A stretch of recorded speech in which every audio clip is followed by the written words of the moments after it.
Bismillahirrahmanirrahim. Assalamualaikum warahmatullahi wabarakatuh. Alhamdulillahirabbil alamin. Asyhadu an la ilaha illallah wa asyhadu anna Muhammadan abduhu wa rasuluh. Allahumma shalli ala sayyidina Muhammadin wa ala alihi wa sahbihi ajmain, amma ba'd.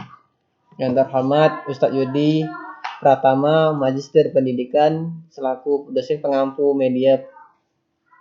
pengembangan media dan sumber belajar. Dengan saya John David akan memaparkan seluruh materi pengembangan media dan sumber belajar. Pengertian fungsi manfaat organisasi media pembelajaran. Media pembelajaran adalah alat, metode, dan teknik yang digunakan dalam rangka lebih mengaktifkan komunikasi dan interest antara guru dan anak didik dalam proses pendidikan dan pembelajaran di sekolah. Media memiliki fungsi sebagai pembawa informasi dari sumber guru menuju penerima siswa. Media pembelajaran bermanfaat mengatasi keterbatasan pengalaman yang dimiliki oleh para siswa. Menggunakan konsep-konsep yang abstrak, media pembelajaran dapat mengatasi keterbatasan indera, ruang, dan waktu.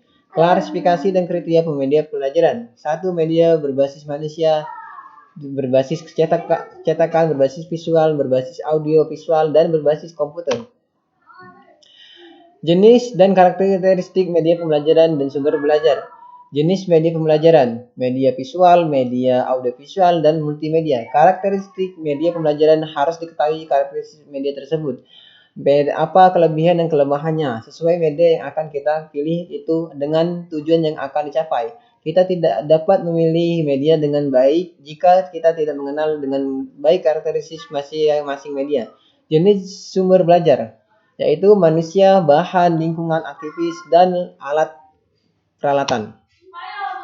Klasifikasi media pembelajaran. Media pembelajaran 2 dimensi. Media pembelajaran 3 dimensi. Media pandang diam, peran media. 1. Penyajian materi ajar menjadi lebih standar. 2. Kegiatan pembelajaran menjadi lebih menarik. 3. Kegiatan belajar dapat menjadi lebih efektif, interaktif. Waktu yang dibutuhkan untuk pembelajaran dapat dikurangi, kualitas belajar dapat ditingkatkan, pembelajaran dapat disajikan di mana dan kapan saja sesuai dengan yang diinginkan. Meningkatkan sifat positif peserta didik dan proses belajar menjadi lebih kuat atau baik. Memberikan nilai positif bagi pengajar. Pemanfaatan dan penggunaan media. Pola pemanfaatan media. 1. Pemanfaatan media dalam situasi kelas. Pemanfaatan media di luar situasi kelas. Pemanfaatan media secara bebas. Pemanfaatan media secara terkontrol. Pemanfaatan media secara perorangan, kelompok, atau massal. Strategi pemanfaatan media. 1. Persiapan sebelum menggunakan media. 2. Kegiatan selama menggunakan media. 3. Kegiatan tindak lanjut. Penggunaan media pembelajaran. 1. Media berbasis manusia. 2. Berbasis cetakan. 3. Berbasis visual. 4. Berbasis audio visual. 5. Berbasis komputer. Sumber belajar sebagai komponen media pembelajaran. Komponen media pembelajaran, media cetak atau teks, media grafis dan pemameran atau display, media audio, 4. Gambar bergerak, 5. Multimedia, 6. Media berbasis web atau internet. Pemanfaatan perpustakaan sebagai sumber belajar. 1. Keterampilan mengumpulkan informasi.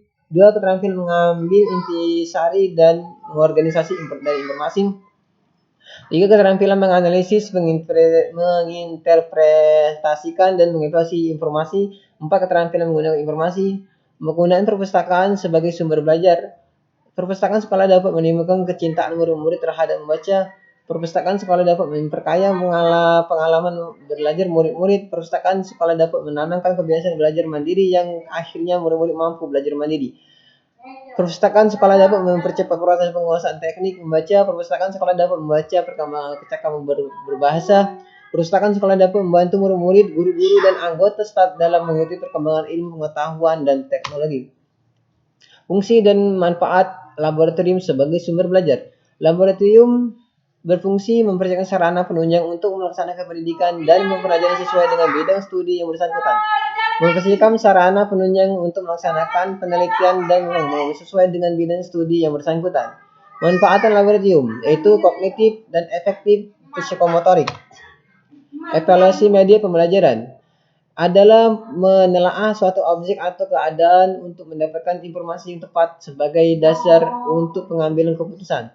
Tujuan evaluasi media pembelajaran antara lain Media pembelajaran itu efektif, media itu dapat diperbaiki atau ditingkatkan, media itu cost efektif, dilihat hasil belajar siswa. Media memilih media pembelajaran yang sesuai untuk dipergunakan dalam proses pembelajaran, menentukan apakah isi pelajaran sudah tepat disajikan dengan media itu. 6. Menilai kemampuan guru menggunakan media pembelajaran.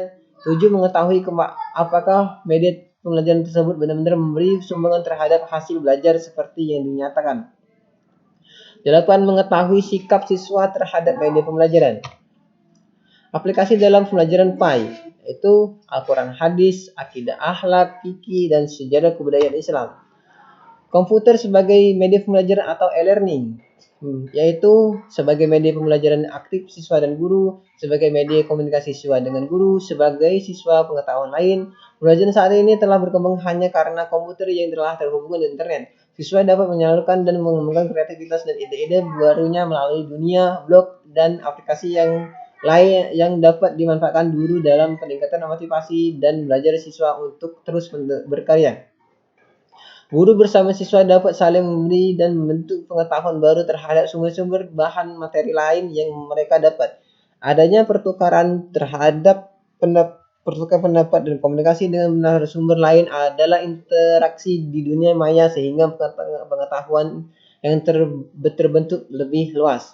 Komputer sebagai ajang untuk mempertontonkan kreativitas tiap individu. Sekian pemaparan seluruh materi makalah pengembangan media dan sumber belajar. Saya akhiri, wassalamualaikum warahmatullahi wabarakatuh.